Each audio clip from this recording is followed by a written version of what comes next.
So either nobody's lawyer did any due diligence whatsoever on FTX, because if you would have just scratched the surface fingernail, you would have been able to see all of these red flags. Or the alternative is that this was intentionally orchestrated. Why would I say something that's just so conspiracy minded? Because if you just scratch the surface of FTX, all of the warning signs are there. If it's foreseeable, then the legal standard that's applied is that foreseeable equals willful. Does it look like a Madoff type of sentence? It does, because of the quantity of money and the number of victims and the willful, wanton fraud, the possibility of using autism as a defense. And that is not going to fly. I'm just going to say it right now. Okay. I'm putting on my criminal defense hat. Okay. Not going to fly. At the maximum value of autism in this case, if I were SBF's defense attorney, I would recommend that we don't bring it up. If I were to bring it up as a mitigating factor in my defense, the prosecuting attorney is going to flip right around and argue that it is an aggravating factor because they're clearly high functioning and they have super intelligence and they definitely should know better. If you want to see more videos and interviews like this from influential people in tech, finance, and sports, subscribe to the channel and make sure you hit the bell to be alerted. And go a step further and join the YouTube membership area for early releases of videos like this. I'm out of here. It's your boy Crypto Blood. Welcome to another Kicking the Session. And today I have Anessa Santos back on with us. When I talked to her the first time, guys, you said get her back on. But well, I got a good reason to have her back on the show, because when I first had Anessa on, as I talked to you before going live here, FTX was not even a thing, right? That's right. That's right. It wasn't a thing yet. The world has shifted like 180, right? So I wanted to get her back on because she is an expert on the legal side of things when it comes to the blockchain. You can find her on LinkedIn. I'll have a link to that in the section of this video as well. Anessa, welcome back and thank you for joining me today. Thanks for having me. I'm really excited about today's discussion because there's a lot that people are saying in the mainstream media that's making me crazy. So I'm sure you probably have, because you're in the legal space, blockchain specifically, you have colleagues that you guys are communicating, I'm sure. Yes, and you've got some things. So that's why I wanted to get you back on, because I don't believe over half the stuff I hear in the media. Whether it's misinformation or disinformation, regardless, it's wrong information, in my opinion. Okay. Yeah, and it's really detrimental to the industry at large. It's detrimental to entrepreneurs. It's detrimental to small, medium, and even large enterprises. And, you know, I'm kind of tired of the problems. I don't know where they're finding a lot of these yahoos to get up there and be these talking heads, but it would be really helpful if somebody would let us know what's really going on. That's why me and my colleagues have been, you know, talking a lot. Yeah, so Mr. Wonderful, I guess, you know, when I hear talking heads and their nicknames, I'm just going to start taking the inverse of that. But he's out here saying he would invest in SBF again, which is just the most atrocious thing I've ever heard in my life. I don't know if he would say that now. Yeah. I mean, yeah. I mean, I heard him come out and say that right away. Yeah. And I'm not really sure like what was going on there, but you know, what this situation really indicates to me is that it's either one or two things, in my opinion, right? So either nobody's lawyer did any due diligence whatsoever on FTX, because I mean, if you would have just scratched the surface with a fingernail, you would have been able to see all of these red flags, right? Or the alternative is that this was intentionally orchestrated. Why would I say something that's just like so conspiracy minded? Because if you just scratch the surface of FTX, all of the warning signs are there. I mean, you have to be willfully blind to not see these gigantic red flags, right? Screaming at you, warning, warning, do extra due diligence, enhance due diligence, do a colonoscopy, something on this guy and these companies. And either the lawyers committed malpractice in not doing that, or this all had to be orchestrated because it was completely foreseeable. And if it's foreseeable, then the legal standard that's applied is that foreseeable equals willful. Okay. So I want to back up and start from the beginning. When did you first hear about the whole FTX? Yeah, all 134 companies are implicated, and the bankruptcy filings are substantial. You can find them on courtlistener.org. I need to double check that. Court Listener provides free access to court filings in the federal courts for many, many cases, including the FTX cases. And so yesterday I went and I took a look at that to kind of see what was going on, and it is stunning. Over 1 million creditors altogether, correct? Yes. Yeah, and they're not sure. To be fair, they're not sure right now.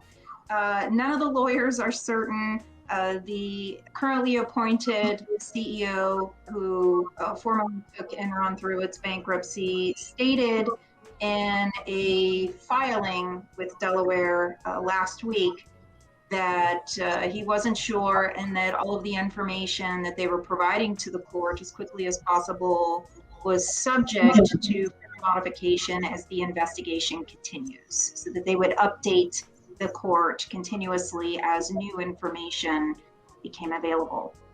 Let's talk about the due diligence aspect here. Let's talk about what people should have seen, and they had to have seen, but they turned a blind eye. Now, why they did that, why did they turn a blind eye, is what kind of has me wandering off into conspiracy theory land, right? Or fact, conspiracy fact, I call it. I'm just here. I'm already getting beef from people on LinkedIn. They're like, these are like conspiracy theories. And I'm like, no. And then like a week later, I go back and I find that little comment and I'm like, yeah, this didn't age well, did it? Exactly. Right, when they came after me. But essentially, let's start with a few of the obvious things here. First of all, we've got ourselves a couple of young people in their 20s. And I've gotten a lot of slack for this on LinkedIn too, but I think it's really important to differentiate here titles, positions, and what is called apparent or actual authority from a legal perspective. Is that the reason why C-suite titles are important, forget about, the fun that Elon has, chief twit and whatnot, but if you are a chief executive officer, a chief compliance officer, a CFO, a COO, et cetera, that title, there's like a load of statutes and case law that talks about that when you bear that title, you have actual authority to, bind your business into contractual agreements and obligations. So when we take a look at who's in charge, we're looking at extremely young and inexperienced people. And then everybody comes back and they're like, oh, well, don't talk about that like young people are somehow just automatically incompetent. Nobody said that. No, but I did not say that. What I'm saying here is that they haven't been alive long enough. Do they even know about Enron? I literally don't think those... They can't have acquired the necessary exposure to things that happen in the world, to gain the experience, to create those relationships, to have those conversations. They can't see around the corner. I mean, we even know from the medical industry that the frontal lobe of the brain that processes risks doesn't even fully develop until your mid-20s. So we're talking about individuals who can't see risk, they can't see around corners, they haven't been sufficiently exposed, and all of a sudden, in a period of only months, right? When you have an infant You gauge their age in months, and you do this all the way up to 36 months. You're like, how old's your kid? 27 months. I don't know why we do this, right? But we do. So we're talking about months, and they've got 134 affiliates worldwide, and there's what, 4 of them, 4 at the core, and all of a sudden they can manage what, 30-40 billion dollars of customer assets in the most heavily complex regulated industry known to man on every jurisdiction on the planet with 134 affiliates. Come on. You're asking for trouble. You are asking for trouble. And so right away, if I represented any of these investors, which I didn't, right? But if I had an investor come to me and they're like, hey, you know, I'm thinking about dropping $1 million, $2 million, $5 million, whatever it is into this company, can you take a look at it? The very first thing I'm going to do is I'm going to look at their board. I'm going to look at their C-suite. I'm going to look at their governance, and I'm going to look at their financials.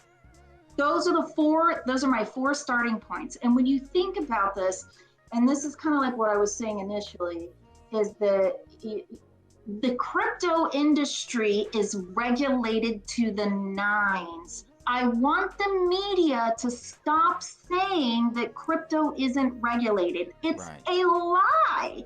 It's regulated to the nines. And what's interesting is just before I came on here with you, CB, I made a post on LinkedIn. Sorry, scrolling to the top. The very last post that I made here is of Commissioner Jamie Lizarraga, and maybe it's Jaime. I'm not sure how he pronounces that, so forgive me. It's either Jamie or Jaime Lizarraga. And he says right there in his speech, and I've sort of selected out the part, he says, some have suggested that the SEC has not provided guidance to the industry. The reality is that there's an abundance of guidance, from the Dow report to the SEC FinHub framework for investment contract analysis of digital assets, and multiple no action letters issued by the staff of the Division of Corporation Finance. True, true, and true. And in addition to that, right, because he had a limited time in which to speak, there's like a butt ton of SEC enforcement actions and also case law that's coming out in our federal courts, and also of criminal prosecutions for the DOJ. I am drowning in regulations for the crypto asset industry, and this is why my colleagues and I constantly have to confirm with one another, because we can't keep up with the fire hose of regulatory guidance that is being provided by all of our regulators for this industry. It's regulated, it's hot to trot, and anybody worth their weight in salt would have seen that FTX was a fraud. Yeah. Mark Cahotis, I'm going to send you an interview that he did on Hedge Eye TV last week. And he had been on there even, I think, 3 or 4 months prior to that. The last interview was I told you so type of interview. But the one before that, he was warning people about FTX and some of the same things you were saying. He's echoing the same things. And it just brings to me, to my attention and to light, in my opinion, that there is some conspiracy facts that we need to look at in this situation. No tinfoil hat on here. I really think he was a plant of some sort. It is odd, isn't it? Right? And was yesterday when I was doing some research. Yesterday, I came across BitBoy Crypto. That's my guy. I go on this show all the time. Every week, I'm on there Thursdays. Check out CB Thursdays, 5 p.m. Eastern Standard Time on BitBoy. That's my guy.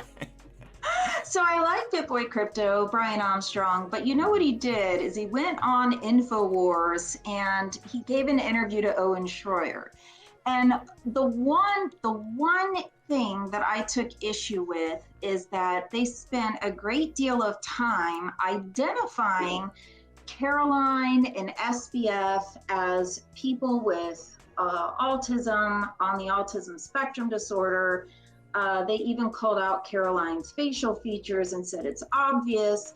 Then they went on and they said that, well, people with autism are impaired and mentally disabled and not as smart, and that those should have been warning signs. And then in the same breath, they were like, look at Jeffrey Dahmer. And I was like, whoa. I didn't see that one. I gotta check that one out. Right. I was like, back it up, people, because I'm deeply concerned about potential backlash that this could cause, especially backlash against people with autism. It's also wildly mistaken because, yes, of course, there are low functioning autism and people that unfortunately live with an obvious great amount of physical pain due to a neurological disorder. But on the other end of the spectrum, right? Elon Musk. That's exactly what I wrote in my LinkedIn post, right? Okay. I'm like, you've got, it can cause extreme intelligence and also, a lot of benevolence. Autistics feel incredibly deep empathy. And I would stand to make the argument that even though some might not agree with Elon's methods, that his intentions are pure-hearted. He does want what's best for humanity, and he fights for, and he sticks his neck out for humanity. He's incredibly benevolent. And so, you kind of see a lot of really freaky things happening out there in the media. And I just want to be really careful here to caution people. I want this to be a learning experience for the public as well. If I can have an opportunity to teach people, this is how you do due diligence. This is how you investigate, a possible investment opportunity. Here are the things that you should look for. Here's a list of things that make somebody look really great. You're in a great investment, and here are the warning signs. If you see any of these, don't invest. Run away really fast. The problem in this situation, to me, is not even a due diligence thing for the average investor, meaning the average person that was just literally going to FTX, the exchange, to buy crypto. If I see FTX on the Miami Heat stadium, if I see what's his name, Brady and Giselle and Shaq, and if I see all of that, that is validation for me. Yeah, it makes it appear. So SBF was spending so much time with Gary Gensler, like personally, right? It appeared. Can you go into that a little bit? I didn't know as much details on that. Well, Caroline's, I think it was her father, was Gary's boss at MIT. Wow. And so they were in tight with the SEC and with the regulators, right? But in particular with the SEC. And the SEC has claimed jurisdiction over every crypto that's ever been issued, with the exception of Bitcoin and Ethereum, right? And that's ancient history. So just memorize that and move on. And so they've claimed jurisdiction. And so you see them palling around with Gary Gensler when hardly anybody else can get a meaningful audience. And so if you see this company parading around in front of the SEC and with these really tight relationships, it appears as if FTX has been endorsed. Now, the thing that really gets me is that if what Gary Gensler says holds true, let's just, for the sake of argument, let's just say that every crypto ever issued, with the exception of Bitcoin and Ethereum, are regulated securities. Then, if that's the case, then absolutely under no circumstances should Coinbase be permitted to continue to operate. Should FTX ever been permitted to operate, Kraken, or anything else? Let alone have an FTT token. Right? Nothing. None of them should ever be allowed to operate because if you are an exchange of publicly traded securities, which again is what Gary Gensler has been screaming about for the past 2 years, then you're an unlicensed, unregistered exchange of public securities, and that's a violation of law. So, pick a side. Pick a side, Gary Gensler. Make up your mind. I can't believe they're able to toe the line like this, though, for this long. It's been literally since 2017. Well, they're going after they're going after what's their objective? The smaller ones. What's the overall objective of the SEC's position here? What do they want to see ultimately happen with cryptos? Yeah. That's my question for you. Well, I'm confused. So Gary doesn't want anybody issuing a cryptocurrency or a token ever for as long as he shall live. He completely opposes this. He does not support it. He doesn't want anything to do with it. He doesn't want anybody operating. Why is the debate? Because as my security mentor said quite aptly, our government has no problem with unaccredited investors, right? The Main Street regular person going out and blowing their entire life savings gambling. It's perfectly legal. But God forbid you should ever make a business investment. That's all kinds of illegal. They don't want Main Street getting ahead. And it's not an opinion, because actions speak louder than words. And if there's one thing that the SEC has demonstrated consistently over the course of my lifetime, it's that they will do anything to throw everyone in jail and to fine everyone into poverty to stop them from being successful small business entrepreneurs. Yeah, I think I'm with you there. I didn't used to feel that way. I have for a very long time. Okay, so from here, where do we go? I mean, we have over $9 billion in liabilities, or what are the books looking like with FTX? I know they owe $3 billion to 50 creditors. I saw that out of Daily Coin, the court filings show. Like So they have a $9 billion hole on their balance sheet. Is what happened. $9 billion hole. Okay, right. Because they lent it to Alameda. Yeah, that's a whole nother situation. That's the criminal fraud right there. You don't commingle customer funds with corporate debt. You don't. That's a big no-no. Commingling will get an attorney, like mismanagement of client funds will get attorney disbarred faster than you can blink. The same thing happens with FINRA registered broker dealers, investment bankers. You know this, of course, right? Because you were a commodities trader. Exactly. Yeah. I could not commingle. You know this. Yes, that was very explicit. But of course, a 29-year-old who doesn't have any experience with FINRA and CFTC and would maybe not know or care about this. But how did he get to this? How did he get to that position? This is what I don't understand, Anessa. I know. Cause did you look him up on FINRA Broker Check? Because I did. No. Let me do it again. I don't want to tell a lie. But when I looked him up, he didn't show up. I'm like, was he ever even licensed? How does that work? Oh, right? Man. Was he ever even licensed? You don't have to be licensed if as the owner, as long as some member of the company owner of the company is, right? Here it is. True. No, you don't have to be. But at least, for God's sakes, I at least want you to take the stupid test. So, okay, here he is. Samuel Benjamin Bankman Fried, 3 years of experience at 2 firms, 3 exams passed, right?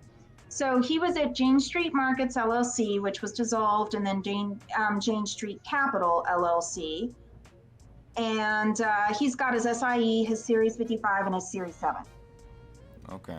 And that's it, right? So he was first licensed in, it appears, July 15th of 2014. And then he was with Jane Street Capital through October 2nd, 2017. So it was about 3 years. And then right after that, of course, is when he started Alameda Research, which was kind of like his trading prop company. And then mysteriously, right from there, around 2019, I think it was, he started up FTX, and that's when all the fraud happened. And he did all of this in Hong Kong, right, which was under the authority of China. And you can't do anything without permission of the CCP. Yeah, that's very true. Yeah, I don't know.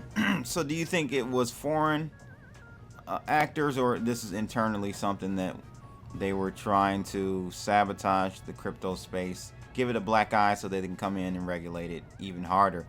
I mean, as you stated, they're already regulating it to death, but maybe optically it doesn't look like that to the public. I don't know.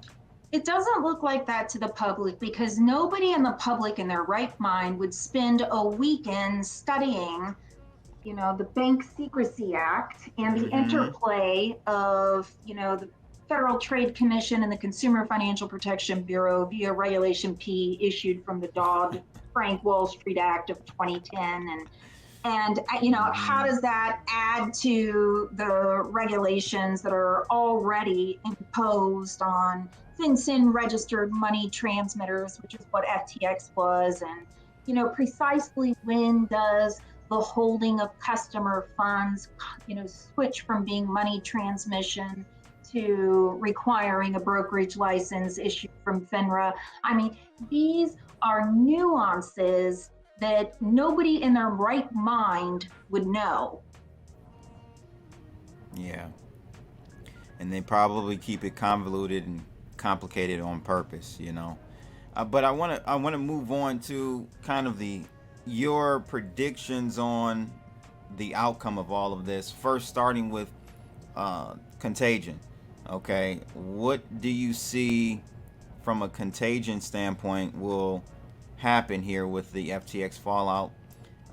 Many people like to compare this to Lehman Brothers Bear Stearns event, right? Bear Stearns happened. No one really kind of whatever. And then 6 months later, Lehman happened. Yeah. Do we have one of those types of scenarios playing again? And we know that history doesn't repeat, but it does rhyme. What's your take on the fallout and contagion of the FTX bankruptcy? Well, I'm really sad to learn that there are so many other, so many other Web 2 crypto companies wrapped in Web 3, right? Centralized financial exchanges that held their treasuries with FTX. Really? You're going to entrust your financial security as a business to some other company? That was shocking to me, right? And again, this is what I often see in my entrepreneurs, this rush to hockey stick growth that they're looking for. They just want to grow, and they don't give a flying flat rat about compliance or about their balance sheet or making sure that their financial statements are properly audited and so on and so forth. And so like BlockFi, for example, has already made public statements last week, right towards the end of last week, that get ready for a bankruptcy filing. And then of course, there are some other crypto companies that have had to freeze customer funds because customers are making a run on these centralized exchange accounts, and it is really stressing their activity overall. Yeah, and so we're going to see it. Yeah, I heard JP Morgan came out, an analyst over at JP Morgan said that crypto.com. Oh yeah. Didn't they? Wait, CB, didn't crypto.com, in the midst of all of this, didn't they accidentally transfer like 200 million to all 80% of their ETH reserves to Gate.io, which was an exchange, and then they sent it back. There's no way you do that. I'm sorry. There's no way you do that. And Gate.io had an audit they were doing like a proof of reserves. Yeah, and speaking of audits, I'm so glad you brought that up. So all these exchanges are registered money transmitters with the Financial Crimes Enforcement Network, which most people in the public have never heard of FinCEN. But for those who are listening who have never heard of FinCEN, let me tell you, I've heard the argument that the SEC is a pay-to-play system, and I kind of understand where people are coming from, but FinCEN, they don't play. Everybody just goes to jail. They work up their little cases, and then they get referred right on over to the DOJ, and everybody's going to prison. So all of these companies that we're talking about now are registered with FinCEN as what's called a money services business. And then they also require independent money transmitter licenses to operate in each of the 50 states. FTX is one of them. Now, the overwhelming majority of states, including my home state here of Florida, requires you to file audited financial statements to even get your money transmitter license to lawfully operate in the state. Now, obviously, I've worked with the Florida Office of Financial Regulation a lot, and they are sticklers. They are sticklers. You better cross every T, dot every I. Nobody's getting away with nothing, and you have to post a bond as well to keep your money transmitter license active. So my question is, are we suggesting that FTX lied to all the state regulators because their audited financial statements were wrong? And if so, right, that third-party independent auditor, they're going to be in trouble as well. Thinking of the so ripple let me effect. play devil's advocate and say, okay, they went into this in an honest fashion, meaning FTX, Alameda Research, the 29-something-year-old kids, they went into this in an honest fashion. But to your point, with no experience, you can be as smart as you want to be, MIT grad, this and this and that, but without the experience of knowing how markets work, the downturns, so on and so forth, maybe they just blew up everything. And it kind of started with Terra Luna. Remember, Terra Luna was the first linchpin. That thing went bust, and I think that's when Alameda, aka or as well as FTX, began to try to cover up their holes. See, could that be a scenario? I asked this on LinkedIn like maybe midway through the week last week, because I was like posting a lot. And I was like, what's going on? I'm so confused. This is totally foreseeable. Like either they're incredibly incompetent or they're willful, wanton, and reckless behavior, right? And then I think it was like that night after we posted, it was like shortly thereafter, SBF gets into like this whole DM tweet thing with a journalist from Vox. Did you see that? Yes. For an hour? Yes. And whole admissions left and right. Okay, so that's another question I have. Where is his legal counsel? They resigned. No, they quit. They quit. Yes. His personal legal counsel quit. Okay. I know that the FTX legal team jumped ship. I talked about and reported that right when it all went down. But so his SBF's personally, huh? He had to. Here's why. Okay. It's called a noisy withdrawal. So. Okay, what does that mean? When you know, because remember, I'm a former, and also current criminal defense attorney, right? So I circled back and doing white collar defense, in federal court for, Bitcoin money laundering accusations and things like that. And so when the attorney has knowledge that their client is lying to the court, the attorney can no longer represent the client lest they be implicated in the lie. And so really? I didn't know that. I never knew that. I'm not a lawyer, so there's no reason why I would, but you cannot. But what happened to attorney-client privilege, where I can come to you and tell me the truth, and I can represent you? Oh, okay. But if I tell you that, and I can say, keep your mouth shut, don't say any of that, you're not testifying, yada yada, right? Okay. You can tell me where you stuffed the body, and I can't say anything. right? Because it's a past event. You can tell me about all the people you murdered and where you stuffed the bodies. Okay. And I can't say anything. I have to take it with me to my grave.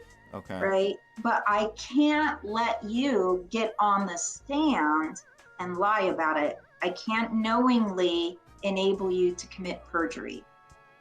At what point, I don't know if you've been following it that closely, but at what point did the lawyer quit? Was it after his Twitter rant, or was it before the Twitter rant? I don't know. Okay, the next question I have for you is, we talked about jail time and criminal. We were, speaking about fencing. What's your take? Give me out of 0 to 10 the likelihood of SBF doing jail time. 10. 10. Okay. Yeah, as this has continued to unfold. Because we just got Theranos, lady. She's doing 11 years. Yeah. Right? I saw that. Yeah. Deserved. Absolutely. Mm-hmm. Absolutely. So I think he will do time. But will the time be light? But what type of time? I'm concerned, and again, this kind of goes back to some of these conspiracies that I have swirling around in my head that other people are kind of like chattering about, and that is, I have sincere concerns. First of all, I don't think SBF really understood the breadth or the depth of what it was that he was doing, or the gravity. Even if he did, there was one attorney on the staff, right? But this area of law is so outrageously complex, and then you multiply it again by 134 jurisdictions, and Sam wouldn't know his left from his right. But that's not going to absolve him. And so I'm concerned, because he has been known to engage in some crazy publicly made statements that he may be unalived. And that really kind of goes into the conspiracy, like just how much money was he funneling to the Democrats, and which Democrats, and they might make it look like a suicide. And what concerns me about this is because I don't think they can get away with not criminally prosecuting him at this point. No, I don't think so they can bad. Either. Yeah, I don't think so many statements of admission.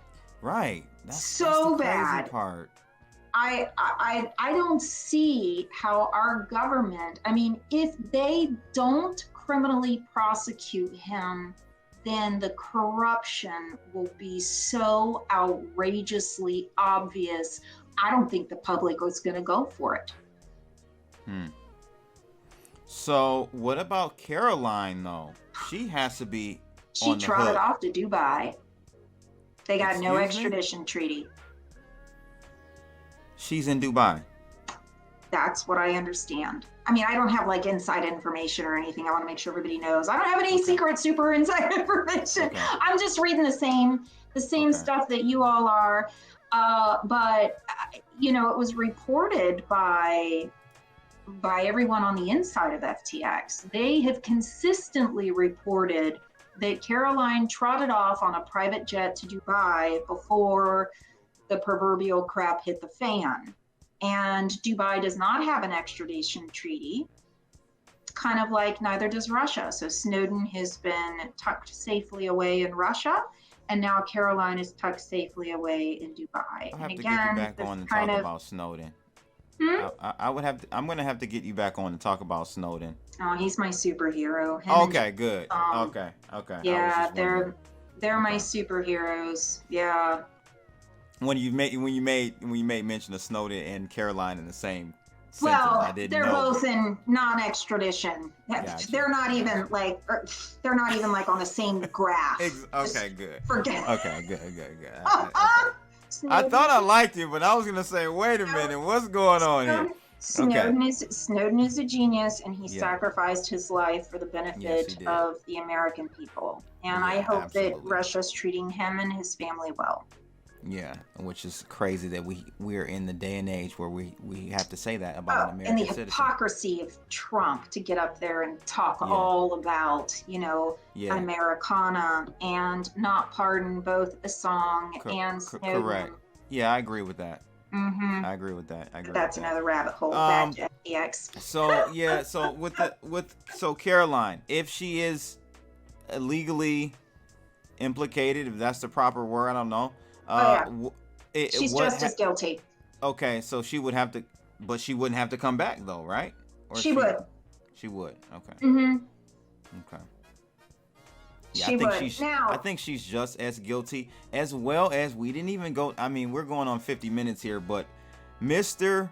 Friedberg, Dan Friedberg, that doesn't ring a bell? Help me. He's there. Is he that lawyer? Yes. That did the big gambling scheme? Yes. I wanted to look into that, but you know what? I spent 12 hours yesterday on pension stuff, and blockchain is a solution for dark pensions. That's what I did yesterday, and I didn't get to look into Friedberg. Gotcha. So, that's gonna fry your brain. It's gonna fry your brain. Ed, thanks for jumping in. I know you got another meeting. Quickly, tell us, Ed, what is your take on the FTX situation? Have you been following it? There are some pensions that are involved in this as well. I thought of you when I saw that. Give us your rundown on FTX really quickly. Well, I think there are a lot of pensions invested in FTX directly and indirectly, but as Anessa and I have talked about, they don't even know that they're invested in FTX. And when asked, they will, in a knee-jerk reaction, deny that they have any crypto exposure. And then if you press further through a public records request or whatever, you'll get the response that they don't invest directly in crypto and have no records of any crypto investments.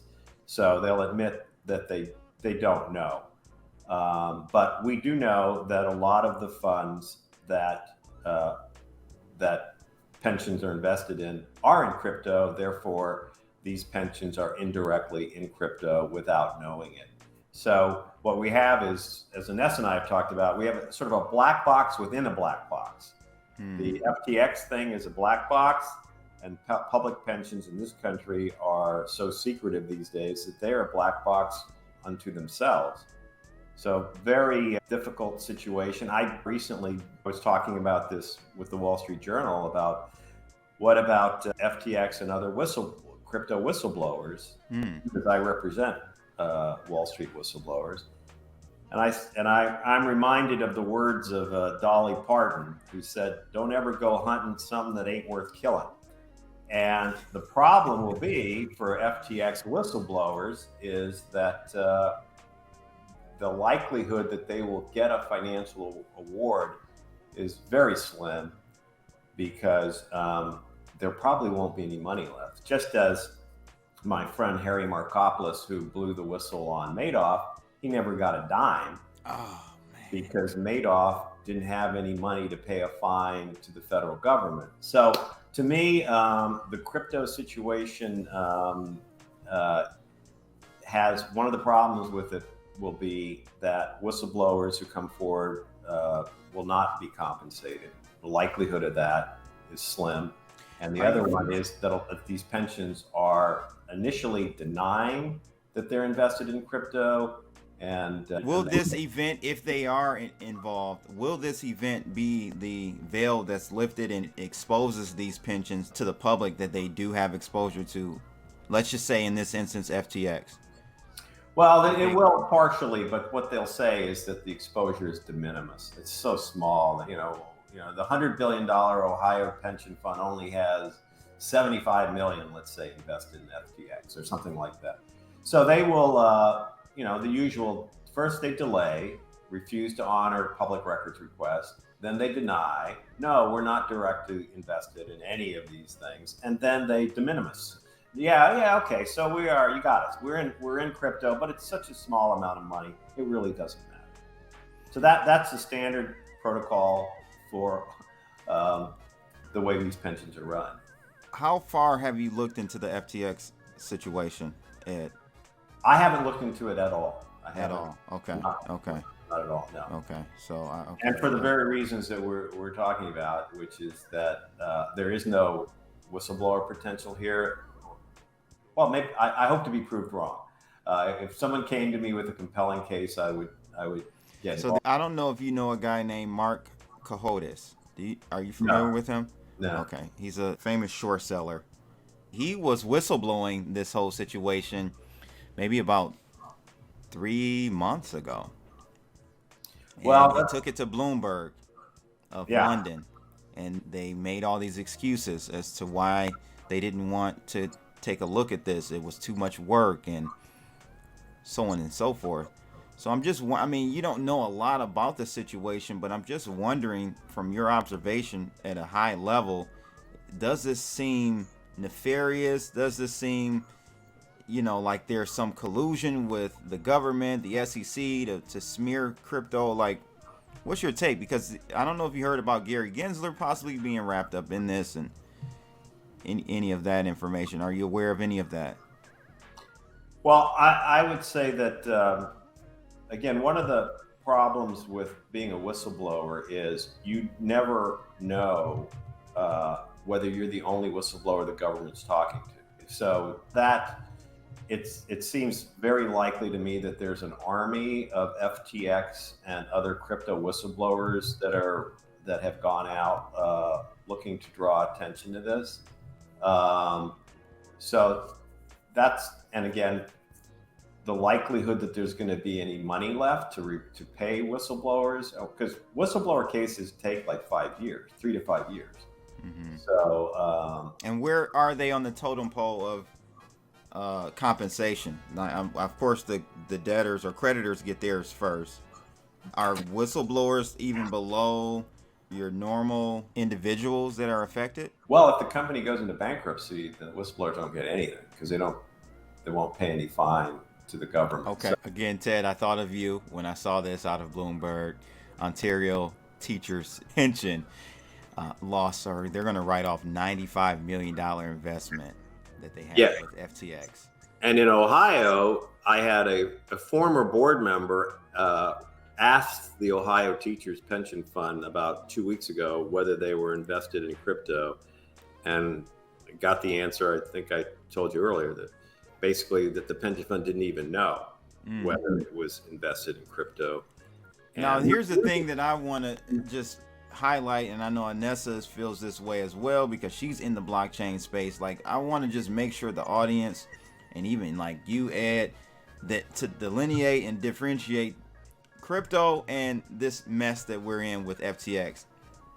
If you use crypto the way it was supposed to be, you wouldn't even be in this mess, right? There wouldn't be an FTX. There wouldn't be an FTX. So I just want to make sure the audience understands these are Web2 companies dressing a wolf, right? And a Web3 wolf. That's basically what I'll have to have you back on, Ed, when you get more information on this. I'm sure you'll have it. Okay, and save me a cigar for that time. Okay. We'll see. All right. Okay. Thanks. All right. I heard a YouTube discussion about it. And again, this just goes right back to due diligence. Anyone? Hello? It's like there's an echo. Yeah. Wow. Well. So you definitely think that SBF will do jail time. How much jail time are you with a case like this? Does it look like a Madoff type of sentence? It does, because of the quantity of money and the number of victims and the willful, wanton fraud. And so he won't get off like a Mark Shkreli. Only do a few years and he's back. I don't think so. I mean, Okay. I don't calculate federal sentencing guidelines in my head. I don't do it enough. Now, back when I was a public defender, I could like literally calculate the score sheet in my head. Gotcha. I don't have the federal sentencing guidelines down that well, but there are a lot of aggravating factors. Now, you know what BitBoy and Owen Schroyer were talking about was the possibility of using autism as a defense, and that is not going to fly. I'm just going to say it right now. Okay. I'm putting on my criminal defense hat. Okay. Not going to fly.